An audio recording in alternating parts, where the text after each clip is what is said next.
when I woke up, very confused. She said, "You almost died last night. In fact, no one can believe you were alive."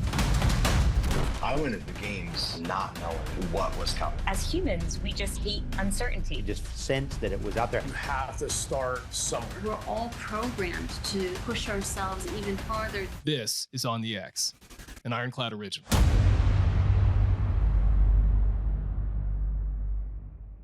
Welcome to On the X. My guest today is Dr. Tracy Heller. Dr. Heller is a sports performance psychologist and a trusted leader in cognitive optimization, blending science with practical tools to sharpen focus, memory, and resilience. She's worked extensively with Navy SEALs and special operations personnel, developing strategies to optimize mental performance, decision-making, and resilience under extreme stress. She's also a sought-after speaker and educator on brain health, mental resilience, and habit formation. This conversation was right up my alley when it comes to mental fitness, and I hope you enjoy it as much as I did. So here we go with Dr. Tracy Heller on the X.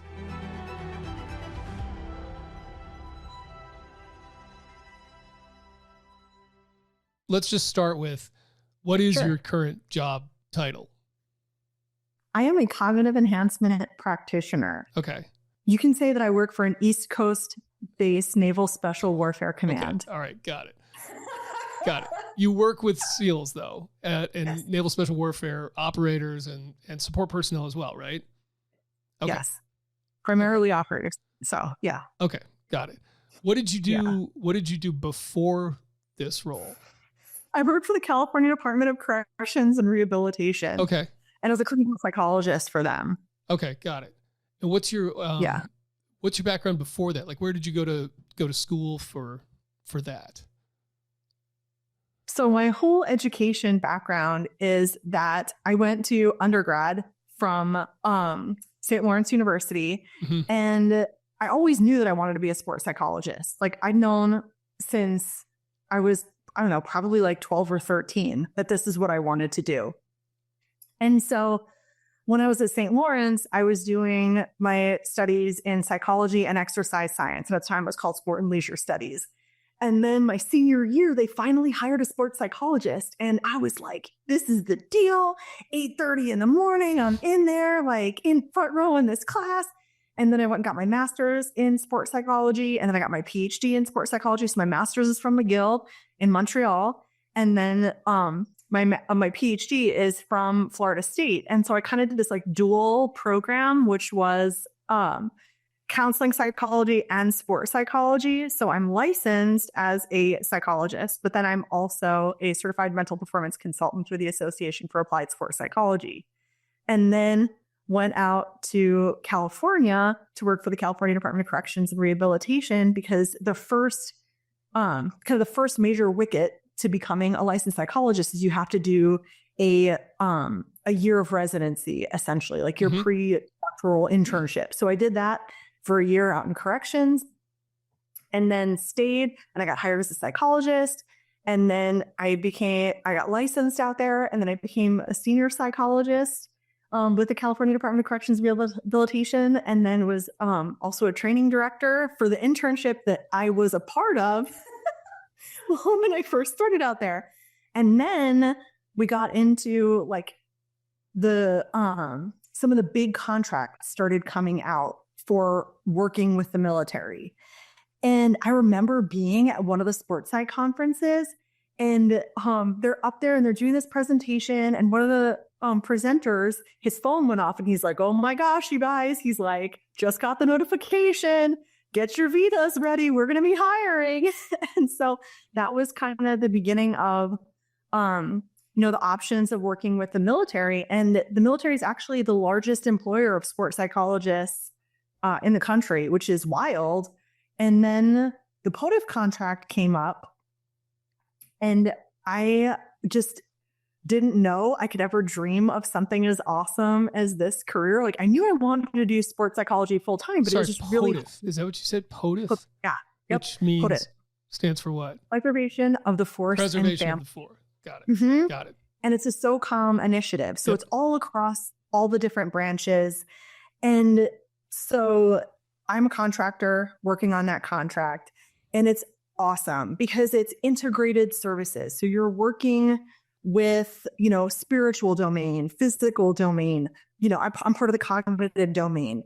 And so there's like all these different and physical is like human performance. So that's kind of the area that I also I'm partnered with like very intensely.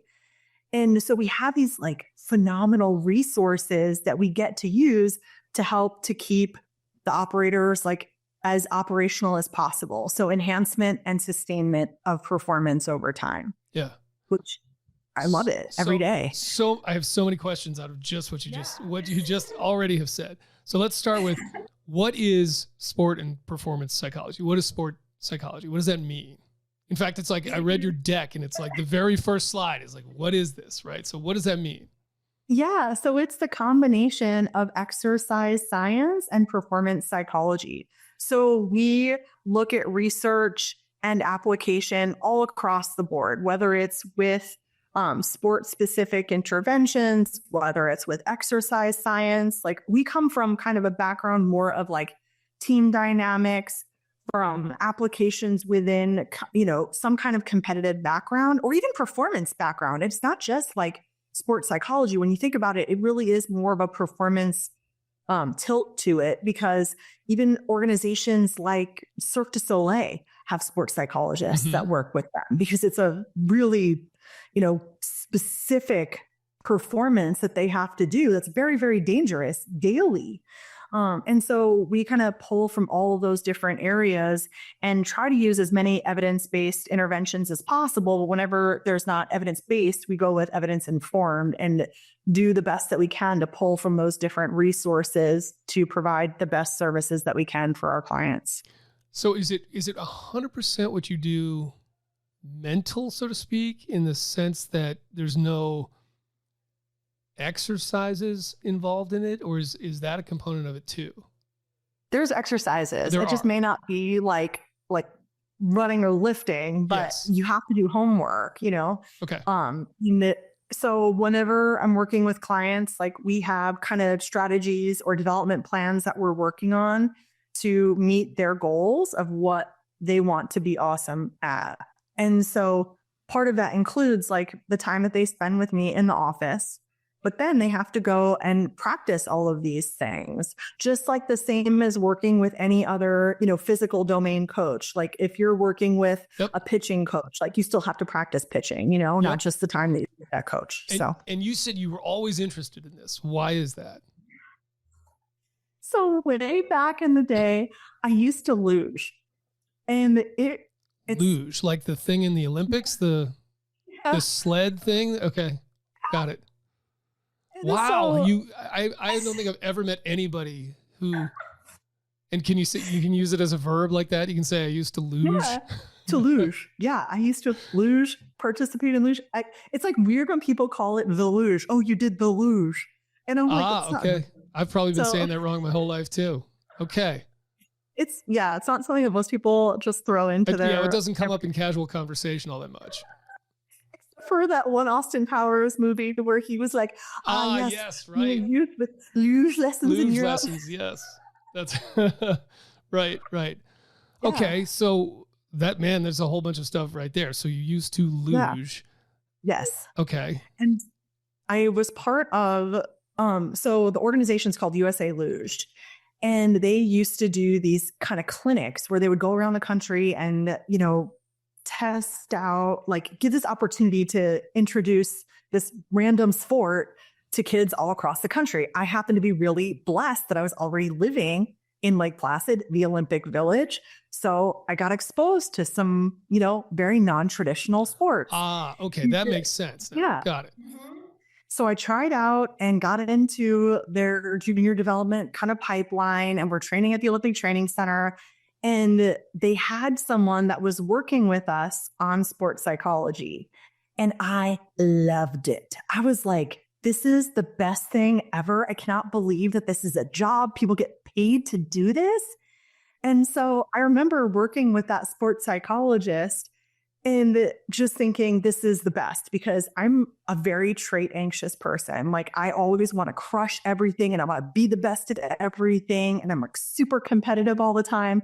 And so learning these other kind of skill sets to help me be the best athlete I could be. Cause like I wasn't the fastest, I wasn't like the best one out there, but I was like, if I can be consistent, that's going to put me in a better competitive place than if I was kind of all over the place. Cause we used to just say like, get the pig down the mountain. And some days like motivation, not necessarily motivation, but kind of like the momentum. Let's say somebody, before you crashes and then the, conditions are changing. Like, I don't want to be, at the whim of nature or this momentum that's happening. I want to be able to focus on what I need to do and get that pig down the mountain. And so I would have my own self-talk, my own self-regulation strategies, my own like imagery and things that I would do to focus. And I've learned all of this from that sports psychologist. That seems, I would say, very advanced because how old were you at this time? Probably like 13. Yeah, that seems extremely advanced to me. I feel like, I don't know how old you are, but like certainly when I was growing up, I don't remember this being a thing at all.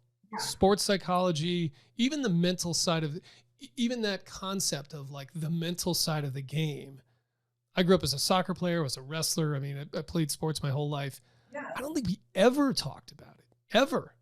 So I would say like that exposure to that is great, but then also for you to even have the awareness of like the concept of a talk track in your head or a, chatter going on, this idea of just like the kind of thoughts bubbling up to the surface. That's extremely sort of precocious in my estimation. That's such a good word. That's the word I was thinking. Yes. So apparently, I can also plant ideas in other people's head because that's what people think those things do. If you've seen Mary Poppins, you should know what that word means, right? Yeah. Right. So, okay.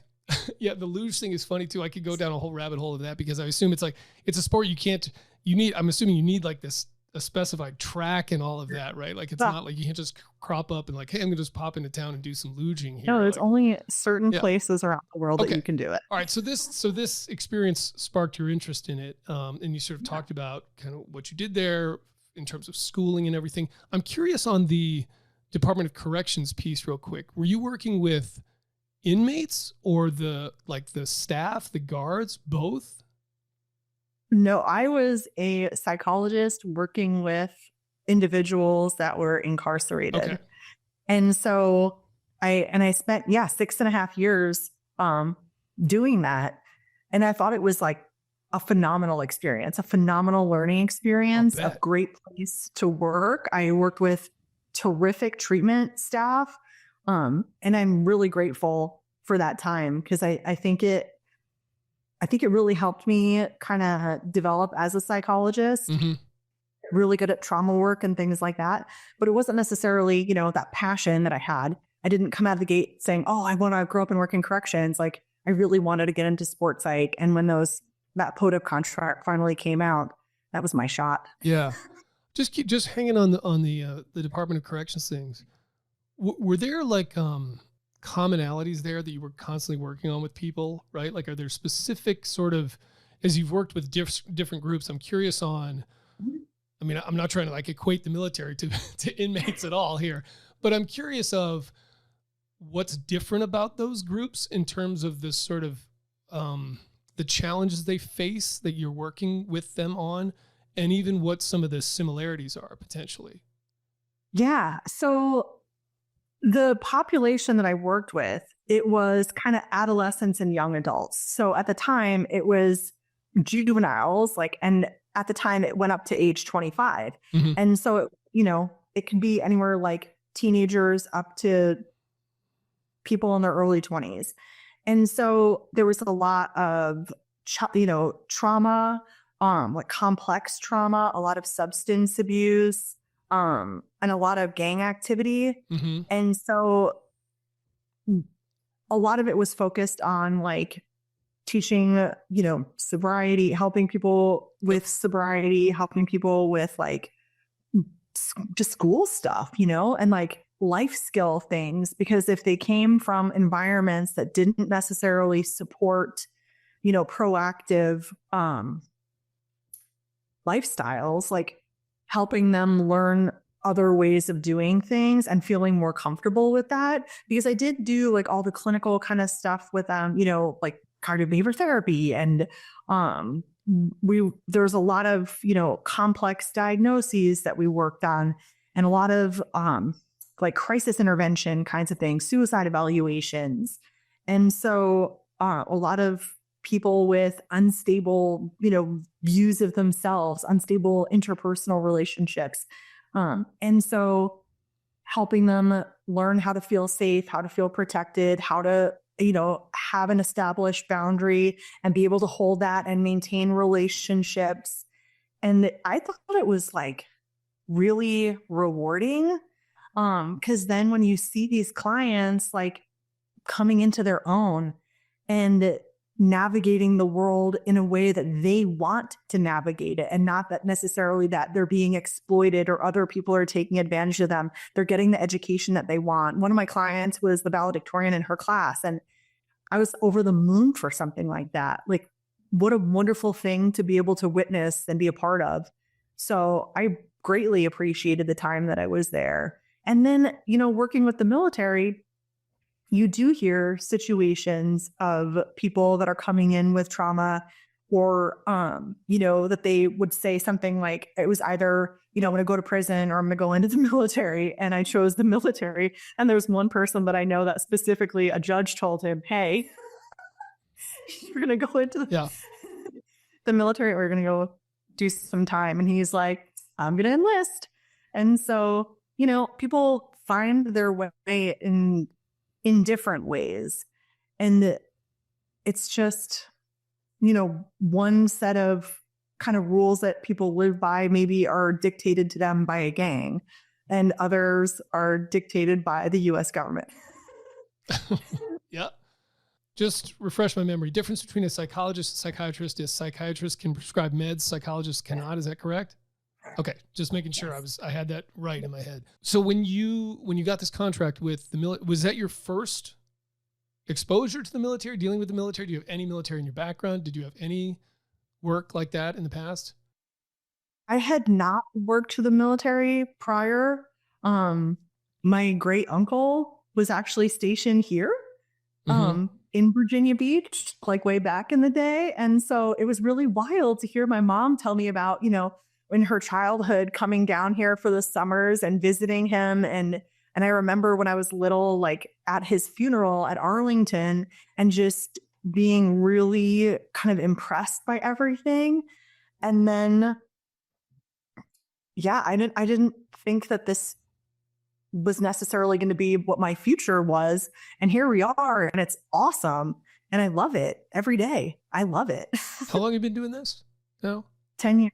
Since 2014, actually, okay. I started. So when you got in the culture, so to speak, what was kind of your first impression there? Were there things that and first of all, you're dealing specifically or exclusively with active duty, right? You're not dealing with veterans at all, are you?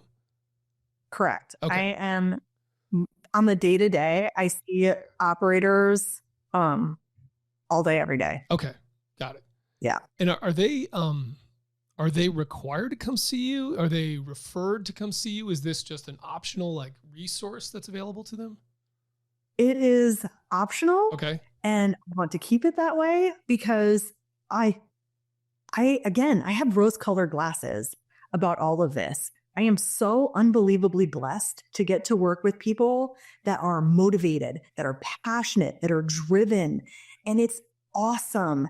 And so, people will come in and just say, hey, like, I want to get better at, processing speed, or I want my attention to be a little bit better, or I can't sleep as well, or, whatever it is that they come in with, like I meet them where they're at. And then we just design our interventions for them specifically. And are people that are coming to you, here's one thing that's really interesting to me about this is at this point, removed from active duty, 14 years at this point.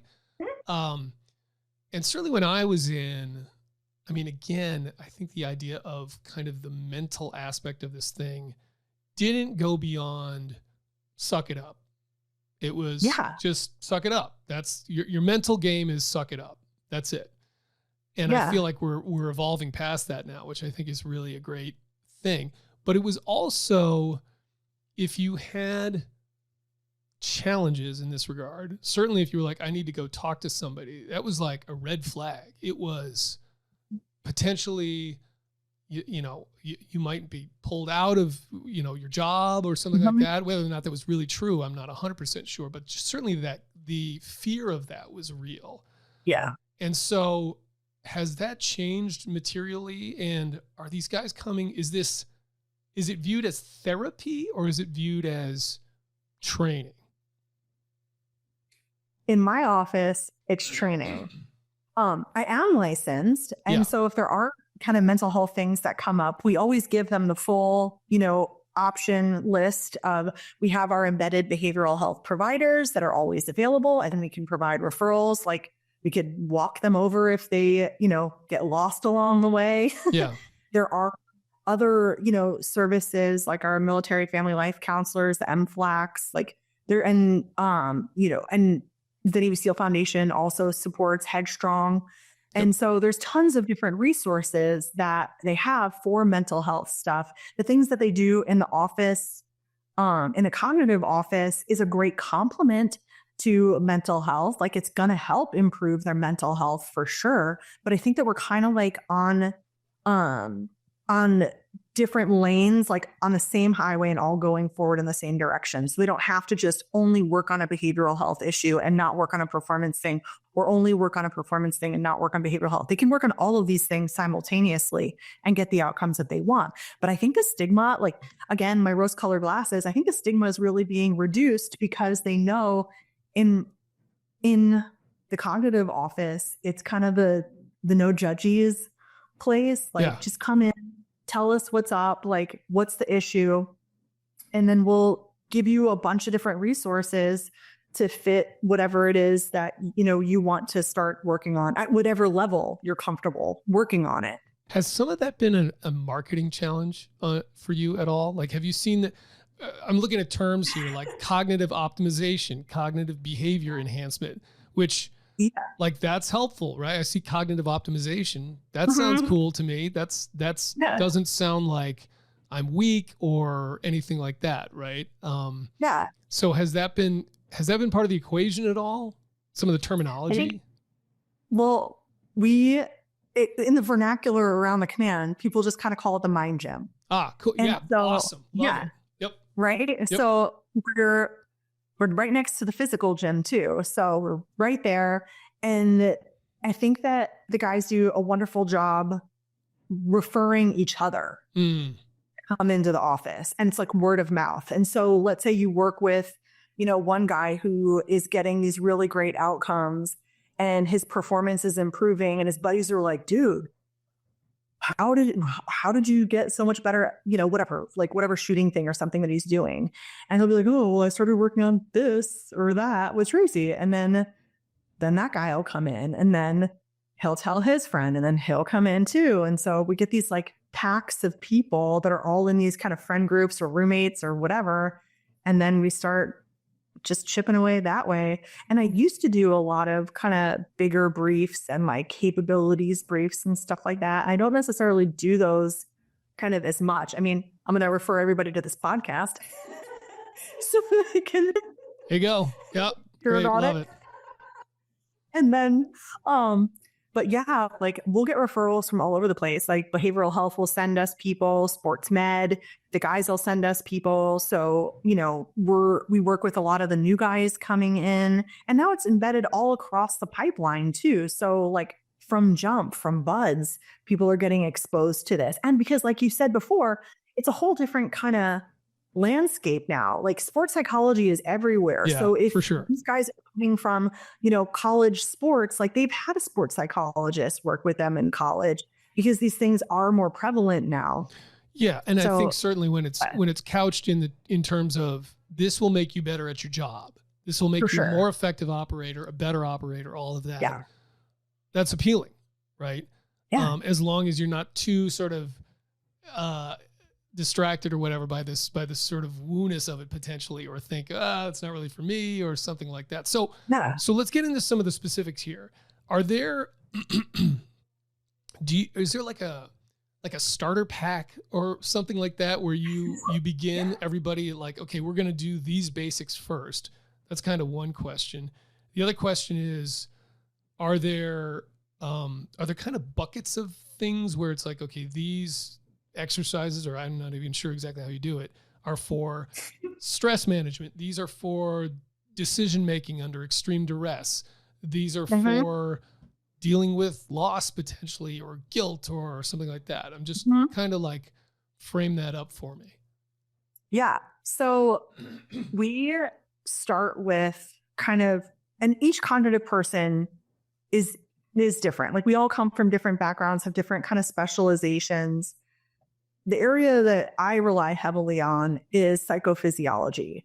So biofeedback, self-regulation training. Yeah. So foundational things that people work on typically in the office with me would include some kind of self-regulation training, be it heart rate variability, some kind of biofeedback stuff, breathing, healthful respiration, learning to downregulate that sympathetic activation, learn about autonomic system balance and function, and then adding stuff like mindfulness, because we want to regulate that autonomic system so that way that's humming. But then we also want your brain to improve its cognitive agility. And so when I look at what kind of interventions are you going to get really great bang for your buck and that are low cost and that are accessible on the road, because these dudes are gone all the time.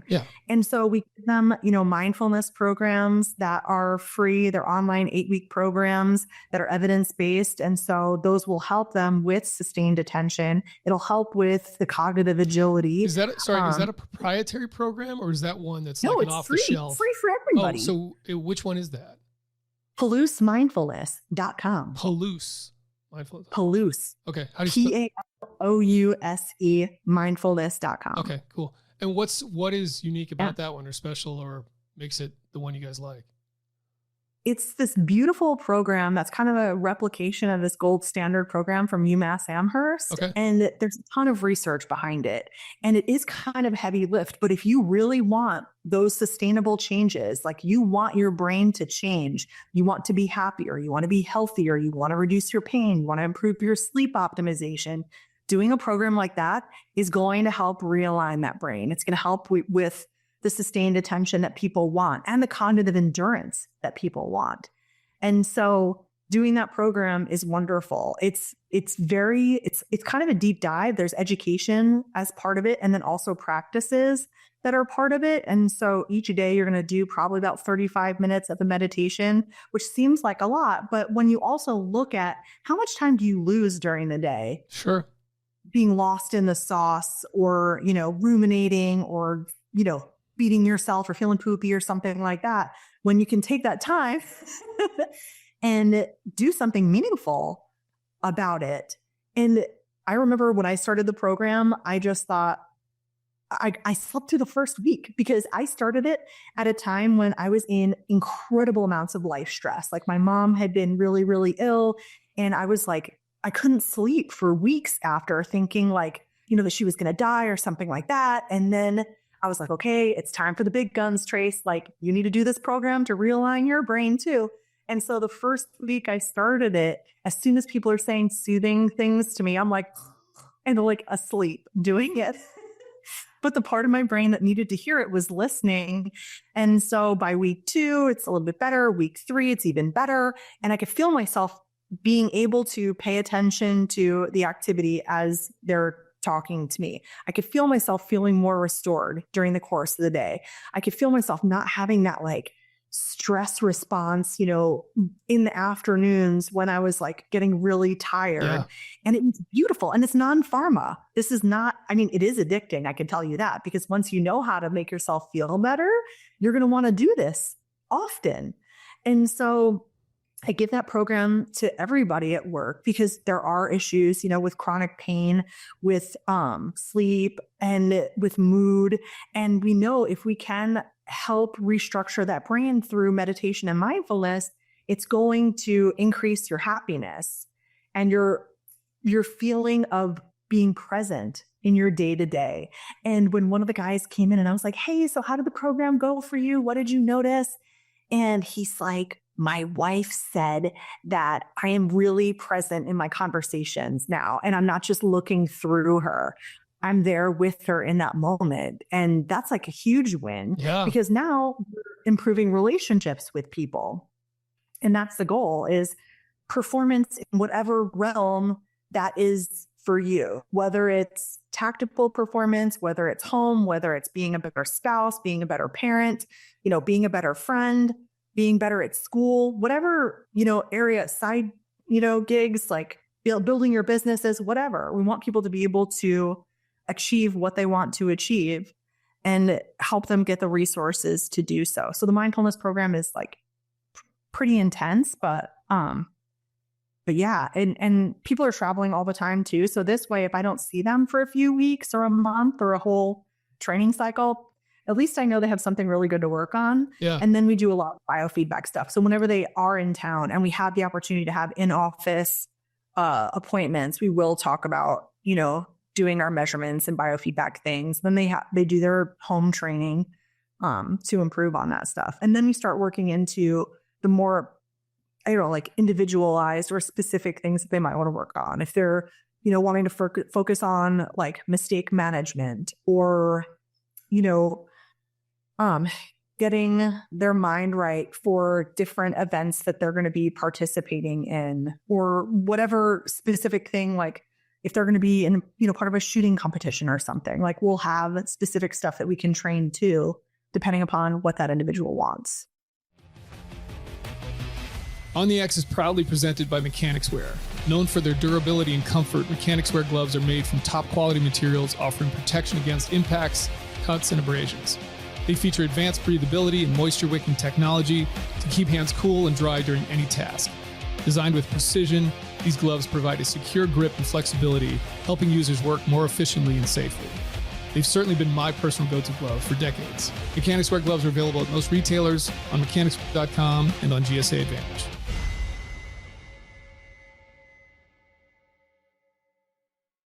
There's a term in your deck that I don't know that a lot of people are familiar with. I am very much, and I want you to kind of talk about it to the extent you can, and that is allostatic load.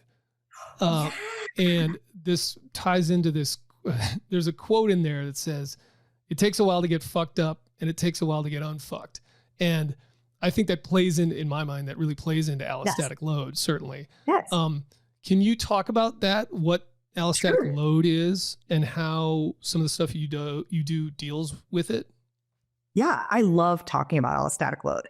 And so it is basically the sum total of all of the stressors that you get exposed to, be it physical stressors, environmental stressors, psychological, emotional, interpersonal, whatever load that you're potentially under. And if your body is able to adapt to it, great. And we try to give you as many resources and help you tolerate that load as well as possible. But then there comes a certain point where the scales kind of tip into allostatic overload. And that's where we start to see, the soft tissue injuries, the sleep disruptions, like maybe, larger injuries or mistakes at work or, like training accidents or something like that. And just general sort of cognitive decline too, right? In my experience, for sure. If you hit that allostatic load limit, this is when you can start having these sort of weird chronic illness type symptoms, dizziness and brain fog and fatigue and all of that, right?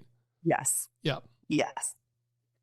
And so that's very classic. Like we hear that all the time. Like I'm not thinking as well as I used to, or, my memory is not what it used to be. And a lot of it is basically just that chronic allostatic load.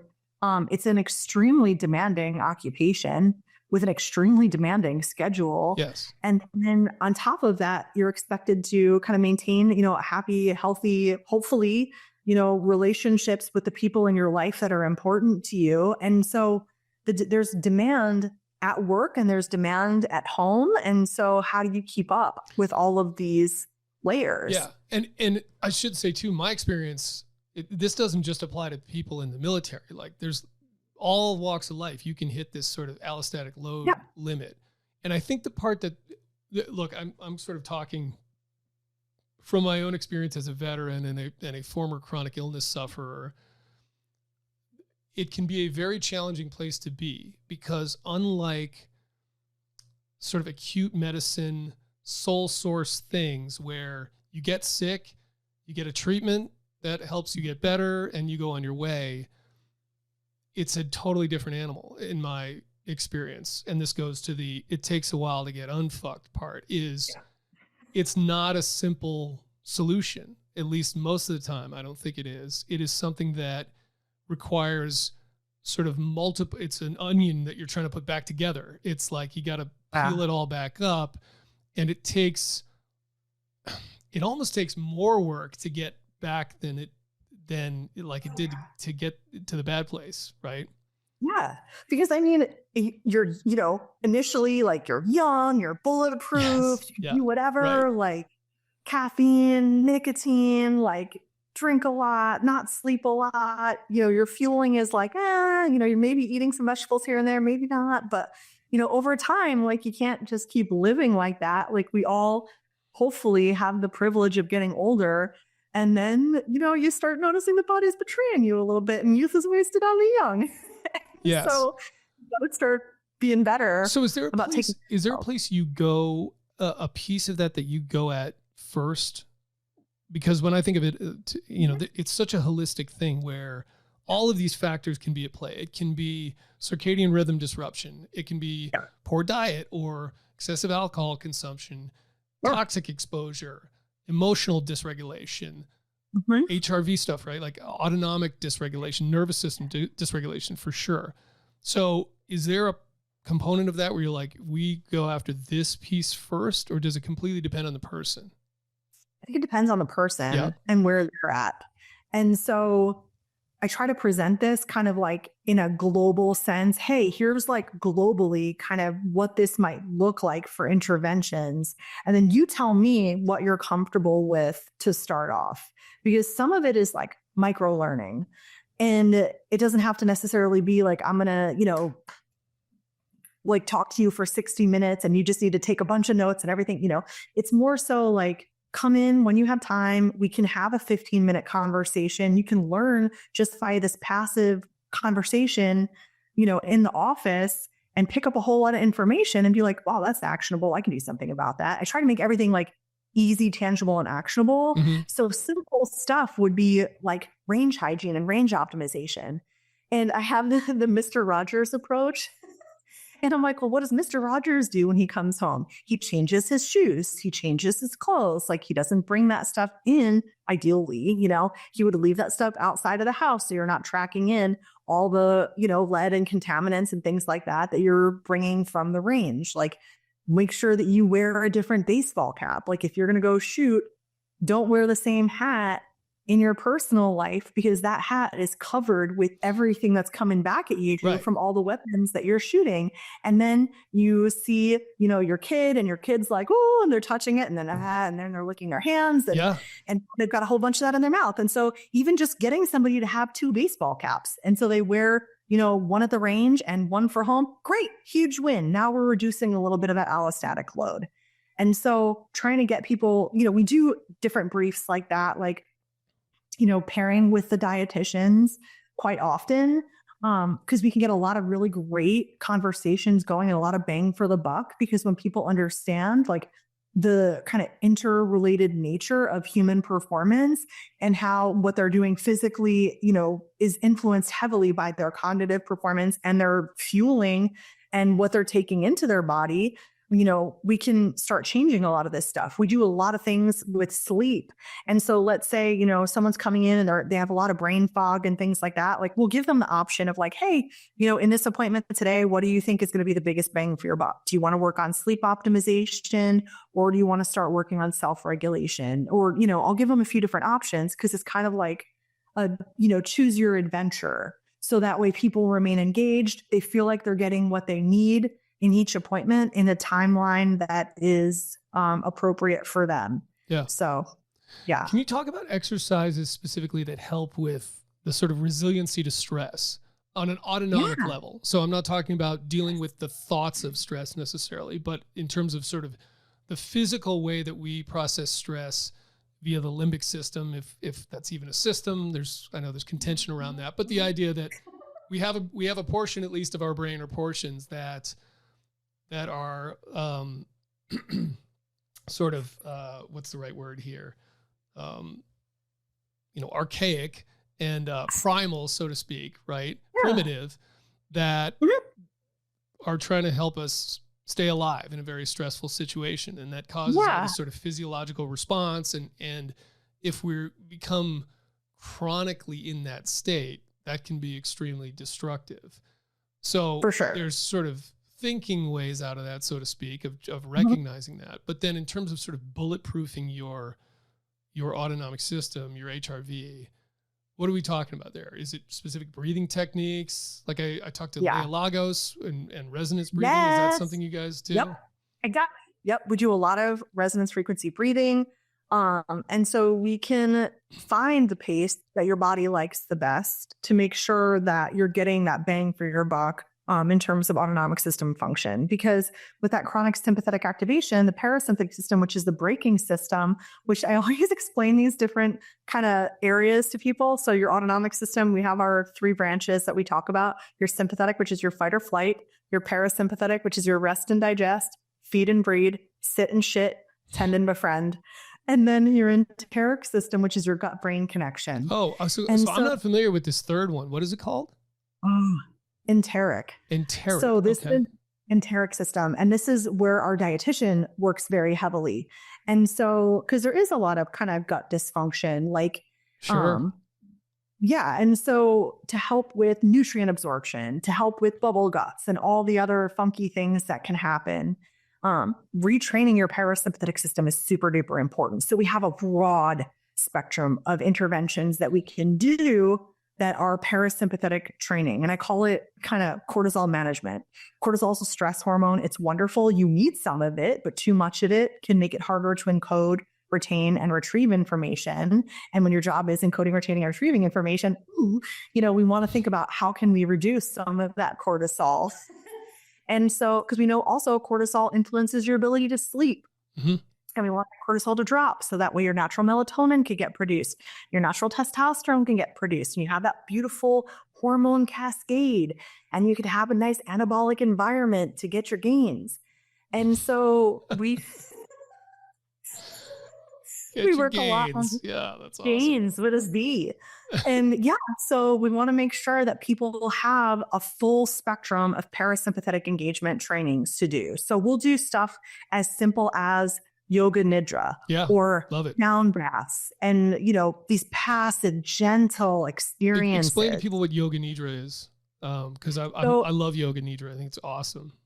Yeah, it's basically like in the whole yoga spectrum, it is the laziest yoga possible. Yeah, I don't even in my estimate, it shouldn't be called yoga because you're not doing down dog or anything like that. Like you're just lying down or sitting in a chair or something. Yoga, it's not just about like physical body movements. It's about presence and focus. And so it's the yoga of sleep. And so you lay down and you're supported. So you can have bolsters under your body, under your knees. So you reduce your pain also. So you feel grounded. And it's beautiful. Like you can feel so good while you do this. And then I'll read this beautiful, I have tons of different yoga nidra scripts that I'll read. And if, people want a super plussed up, really nice sensory experience, we can also have the sound bowls going. The big piece of it for me that's so critical, and it's very similar, if not exactly the same thing as what Andrew Huberman calls non-sleep deep rest. It's like the same practice basically, which is there's a very conscious active connection of mind and body where you are focusing sort of sequentially on various parts of your body and relaxing them and like sort of putting the focus and energy there. And it can have an amazing effect on sort of recharging you. Yeah, for sure. And it mimics a lot of the kind of different brain waves of deep sleep. And so also when you're going into your yoga nidra practice, because you're calm, you're comfortable, it's quiet, and you start the sensory experience, just focusing on the breath, quieting the breath, and then you make your sankalpa or your positive statement of truth. And so it's something that you say to yourself quietly 3 times in your own head. So nobody knows what you're saying. You could say, I'm happy, healthy, and whole. I have everything inside of me to be successful. I achieve what I put my mind to, or whatever it is that you want to kind of manifest, because it's almost a little bit of self-hypnosis in there. Yeah.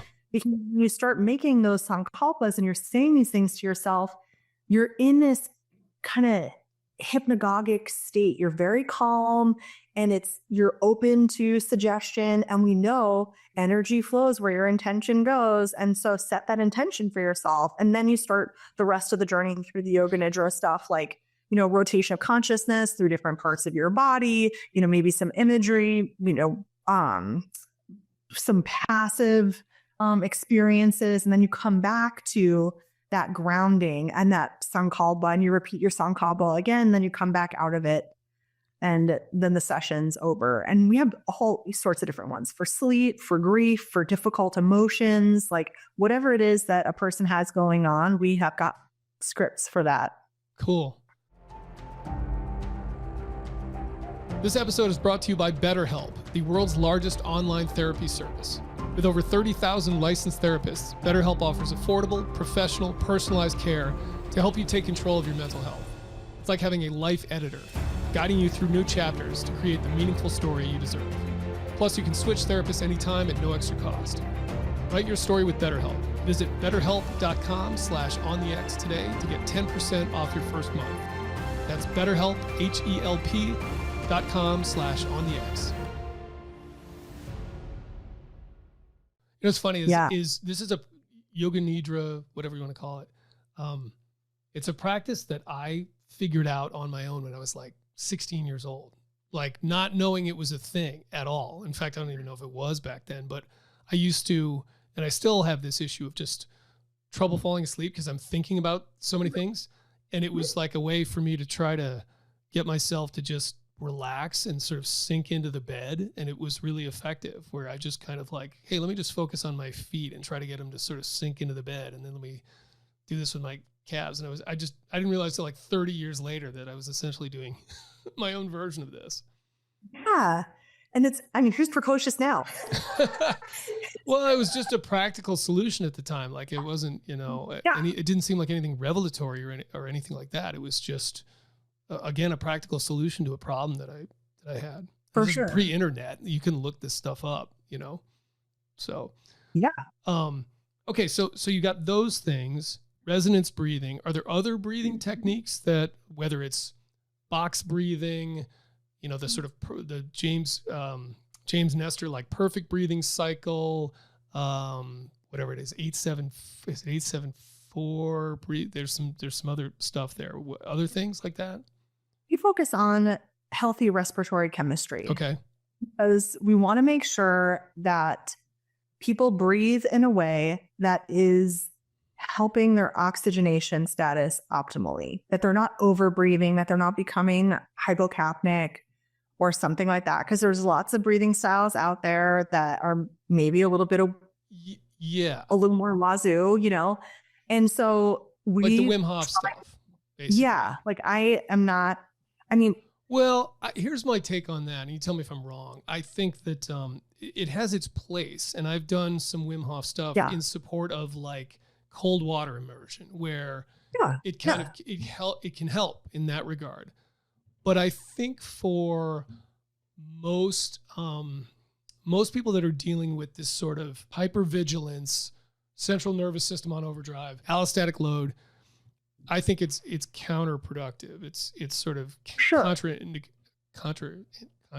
How do you say that? Is it contraindicatory? I don't know how to put that make that an adjective.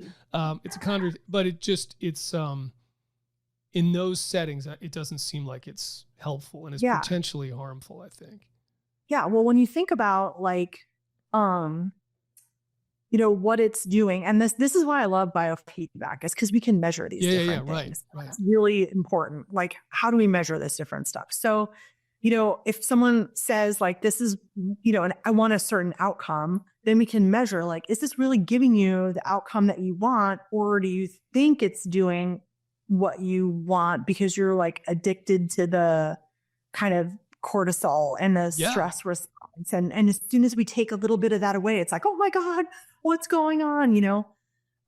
But we want people to get used to what autonomic balance can feel like, what strong parasympathetic system can feel like, because you're going to feel better overall if you do have that balance. And so, I'm not, I don't teach Wim Hof. Like if people want to do it, it's kind of up to them, but we can always measure it and see, is this giving you the outcome that you want, or is this disrupting respiratory chemistry or sympathetic activation or whatever else, And so if in my estimation, for performance, like you want, an optimally oxygenated brain, you want to have like a very stable chemical axis and healthy respiration and a strong autonomic system that's splinted and robust and a brain that is cognitively agile. And so we try to choose, more of our evidence-based interventions around those things to give people the best foundation to build on, because in those high pressure moments, like you might only have your brain and your breath. And so how do we optimize those things to make sure that you can do what you need to do in that situation? Yeah.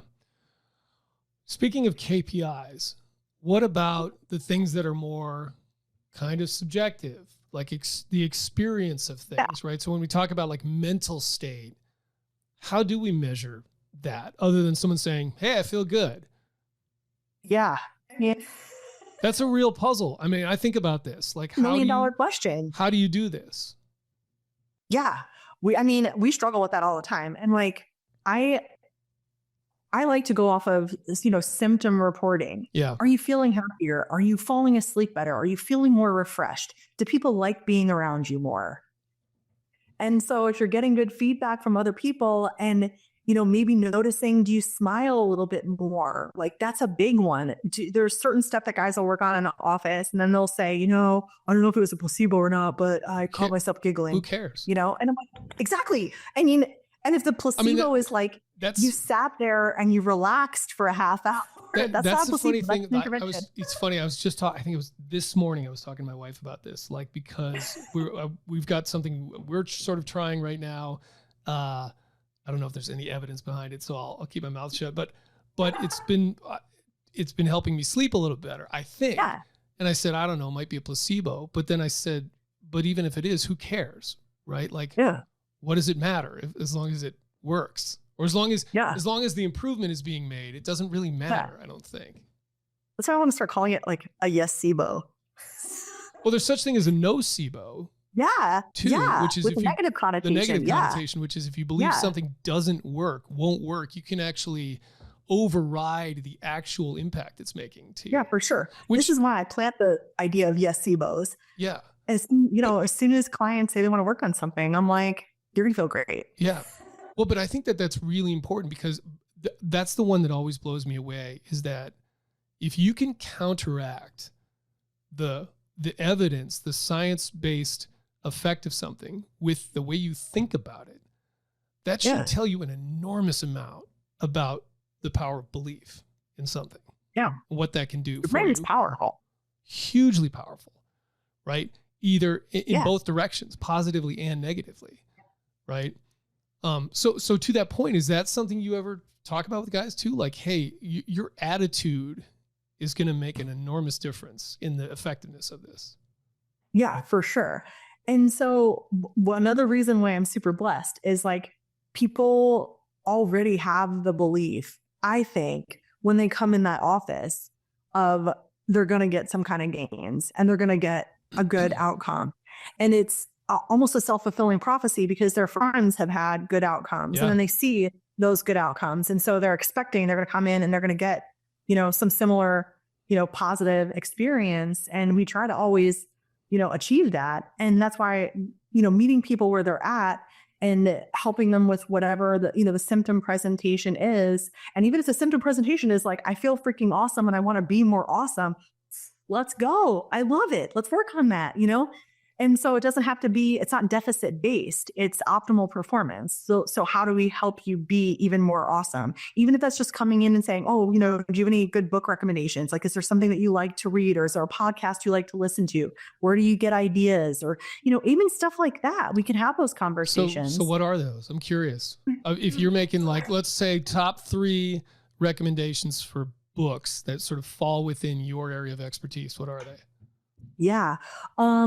One of them is Mindset, The New Psychology of Success by Carol Dweck. I love that book because it's about, that growth mindset Carol and Dweck, how. Yep. Sorry, I was thinking of, so for some reason, the Angela Duckworth, the Grit book came to mind. Yeah, Grit. I mean, synonymous kind of thing. Yes. Okay. So I've read that one. Carol Dweck, read it. Great book. Yep. Yeah. I mean, Grit is a wonderful. Mindset.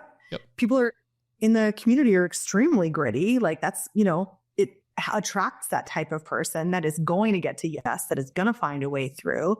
And so, but also, we want to make sure that you can think optimally. And I don't talk about thinking positively or looking on the bright side. We talk about more about, kind of how do we think optimally in situations? Like, what does that look like? Effective versus ineffective thought process. Yeah. Is how I'm thinking effective for me, or is this ineffective for me? Okay, great. Yeah. I tend to use the word either helpful or unhelpful, or useful or useless. Exactly. Yeah. I'm with you on this. I'm big on not thinking of thoughts or framing them as positive or negative, because to I'm not me, good or bad.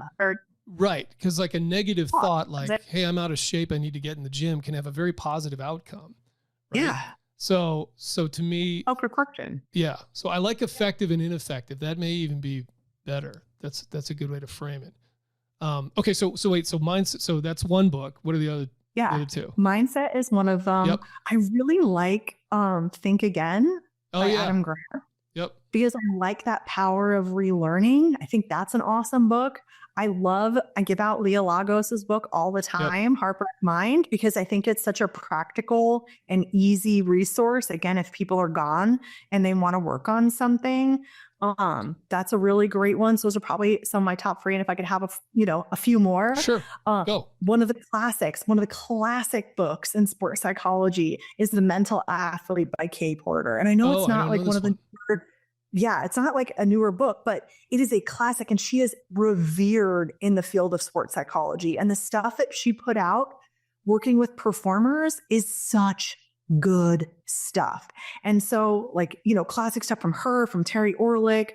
There was another book, Living in the Sweet Spot by Amy Baltzell. And then, she has some more books, but some of these older ones that are tried and true are really great. There's The Mental Athlete, and so there was, what's the other one? Champion's Mind. That's the one I meant to say, Champion's Mind. And so there's tons of really great books that are out there that kind of, maybe take the little slightly different tilt on these things. Mm-hmm. Another book that one of my clients thought was extremely inspirational was by Alex Hutchinson. And it was the book Endurance. And it was about curiously elastic limits of human potential. Yeah, I've heard of this book. I haven't read it, but yeah. Yeah. And that client came in and was like, I want to work on cognitive endurance. And I'm like, yeah, let's go. And so that's wonderful. Wherever people can find that inspiration or, imagery that resonates with them, let's use it. So yeah, those are some of my top ones. Definitely not 3. There's a lot. Yeah. But I'm constantly trying to listen to new ones and find new ones. Me too. I love it. Yeah. Well, that's why we're doing this podcast. So it affords me the opportunity to read so many books, so many that it's hard to keep up with them, but it's great. Are there things when you think about sports psychology, are there things that are psychology that are not? It seems to me a lot of application for what you do could be outside of sports. It doesn't need to be related. For sure. I mean, the military is not technically a sport, right? It's just that you're dealing with basically athletes in both cases. Tactical athletes, right? Great way to say it. So are there things that are specific to that don't have applicability in a quote unquote normal person's existence, or is it all just sort of a measure of applicability in a specific circumstance? Yeah, I think it's whatever environment you want to apply it to, because not everybody is in a competition or, right. in a firefight or something like that. Maybe, your performance is like, how do I be a better parent? Or how do I just, enjoy my life more? There's a lot of people that, are dealing with chronic burnout. Sure. And so how do they help offset and mitigate some of that burnout to just be happier on their day-to-day, life? And that's just as valuable for, performance psychology as it is for, a professional athlete that's performing for their salary. I mean, and even like high-level athletes, like there's that intrinsic motivation to want to just be great. Like I'm not competing at anything right now. Like I'm just, lifting Just for life. the fun of it. Yeah, I'm competing for life. I'm competing to like not get osteoporosis and like be yoked and smoked every day.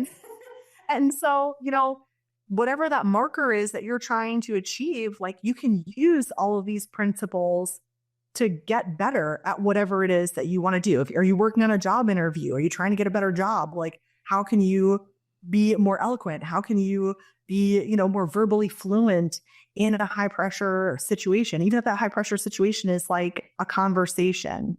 IRONCLAD creates premium content no matter the environment. From extreme elements to unforgiving terrain, we thrive on crafting content that captures the essence of your brand in the most challenging conditions. Bring your brand story to life, ensuring your message leaves an impact.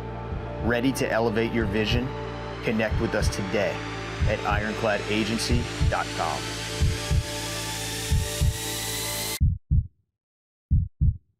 Is there a limit to, or is there a downside maybe to data at some point? And what I mean by that is these days, I feel like we have such an abundance of data at our fingertips, whether that's stuff we can look up online or biometrically. We can wear all these things, these trackers and Whoops and Fitbits and whatever else, and tell us everything about ourselves, where for some people, and I would put myself in this group, it can become stressful to have those things. For sure. Where I've never gotten a Whoop or a Fitbit, because the scenario I always envision is waking up one morning and thinking, oh man, I feel great, slept well. And then the Whoop saying, you slept like shit. And me going, oh God, freaking out.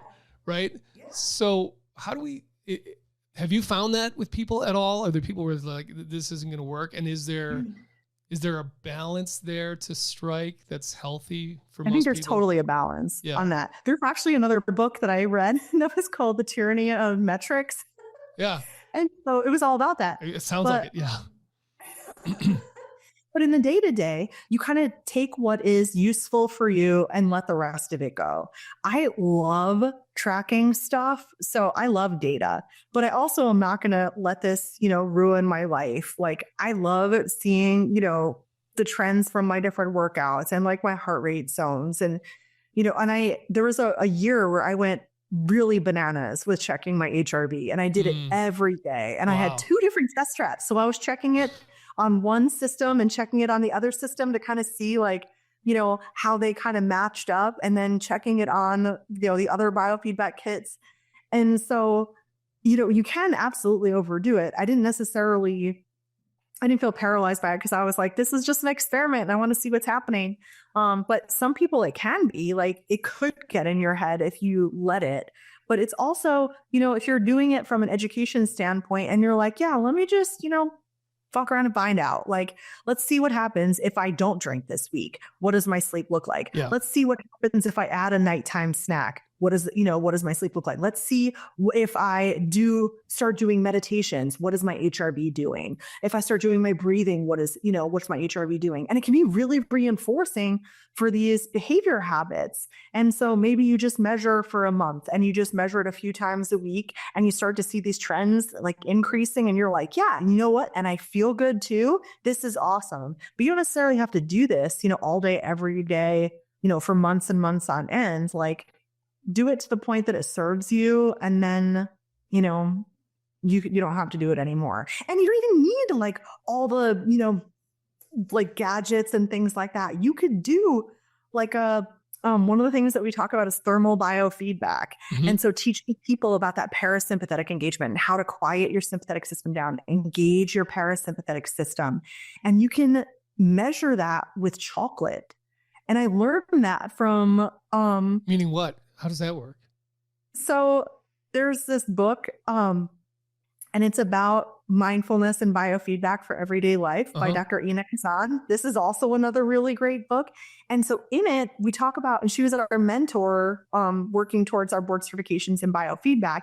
And so when you're learning to do relaxation activities, like your finger temperature will increase. Okay. And if you're interested, and let's say you have migraines and you want a non-pharma way to like work on these migraines, you can learn autogenic training, like warm and heavy, warm and heavy. My blah, blah, blah is warm and heavy. My left arm is warm and heavy. My right arm is warm and heavy. And you learn how to conjure this heat and this warmth, and your peripheral finger temperature will show these changes. And so you could start with, your fingers are like typically pretty cold. You could start with milk chocolate, because I think that melts around, I don't know, probably 88-ish degrees. And if you can reliably melt that milk chocolate in your fingers, then you can switch to dark chocolate. And then you get to eat the chocolate because you have chocolate, which is so reinforcing anyway. And so when you're doing the relaxation stuff, to see if you're kind of doing it right, like you can use something to that effect if you wanted to. Huh. That's fascinating. Yeah. Is there something of all the people you see, is there a specific thing that seems to be the hardest thing for people to grasp or get over, or the biggest sticking point? Is there something where it's like, I always know that this is going to be the challenging thing with folks? Yeah, it's being comfortable with the restorative practices. And so, because the culture, like you asked me earlier about what that culture was like. And it's absolutely a culture of high performance, of excellence, always find a job, be busy, be a contributor. And so when people have some downtime, it's like, what am I supposed to be doing? I should be doing something. And so then, it's like podcasts at like double speed, or audiobooks at double speed, or like, what more? What more can I add? And so understanding that restorative practices are just as important, because when we talked about that, it takes a while to get, fucked up and a while to get unfucked. Yep. Like, have to dedicate that time to restore, and to the parasympathetic, engagement training, whether it's like your breathing, whether it's yoga nidra, restorative yoga, yin yoga, hatha yoga, the gentler styles of yoga. One of our previous strength coaches used to say, if you have to replace your electrolytes, it's not a restorative practice. And so I will say, I do like hot yoga. Yeah, for sure. People do. Yeah. And so, but maybe that's not going to necessarily engage that parasympathetic For system. sure. Yeah. Much. Yeah. Because you look at your heart rate during it, and this is a time where you might want to measure something like that. And you see like your heart rate is like pretty high during the course of it. So is this helping, recovery, or is this going to contribute a little bit more to the allostatic load, even though it's like particularly enjoyable for you? But, dehydration, were you fueled for it? Did you recovery fuel from it? Did you recover your hydration status after, or did you just contribute more to an allostatic overload? Yeah. And so considering that stuff, and then, and giving yourself that permission to say, okay, like these restorative things are not frivolous. This is important for my body. It's important for my mind. It's important for my longevity and investment in my health and wellness, and an investment in the, the people around me that want me to be around happy and healthy for a long time. Yeah. Yeah. Is there anything else about your practice that we haven't covered, like on a broad brush perspective, in terms of techniques or types of techniques or common problem areas for people? I don't think so. I mean, I think like one of the big things is, I deeply, deeply appreciate the vulnerability that people will show, and that they're willing to, share like these kind of deeper parts of themselves in their appointments and in the time that they spend in the office, because these create really wonderful, meaningful connections. And we can see the passion behind it, and we can see why this stuff is important to them. And, to help them get again, like I said, whatever outcomes it is that they are looking for. And we can only, provide and speak to things in a way that we, if we are assuming, if someone's not telling us exactly what's going on, we kind of, come up with these assumptions and, hypothesis test these ideas. And we're like, hey, typically someone might say X, Y, or Z, like, are these different things, resonating for you? Is this stuff that you have? Or is this stuff that you're experiencing? And then, quite often they'll be like, how did you know?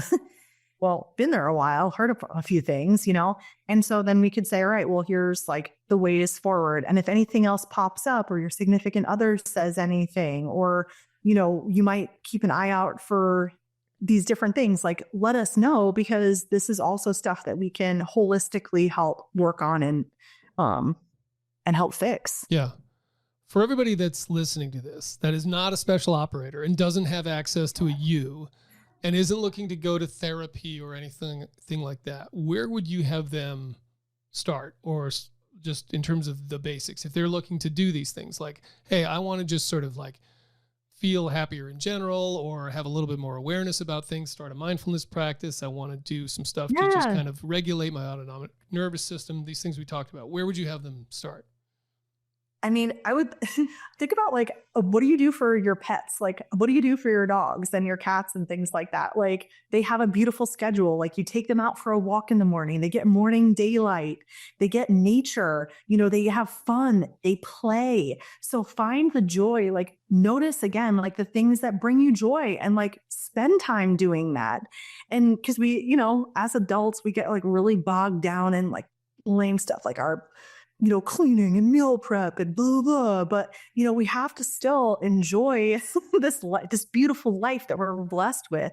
And so find the stuff that resonates, like get outside. If you find yourself in a spiral of like, unhelpful thinking or something like that, go outside because you won't be on your phone. You'll have a nice walk. This is like one of the best things from the pandemic was all the mental health walks everybody in the neighborhood was taking.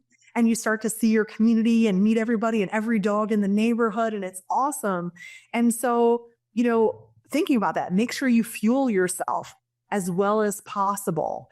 Eat your breakfast, stay hydrated, take care of yourself, find whatever exercise brings you joy, whether it's walking, lifting, intramural sports, team sports, pickleball, whatever it is that, brings you joy, or find a community that, if it's Dungeons and Dragons or, whatever, like knitting, sewing, whatever you like to do, reading, book clubs, like find community. Yeah, 100%. And, and be engaged. And so, and if there's not anybody around that to do these things with, like, don't be afraid to do them by yourself.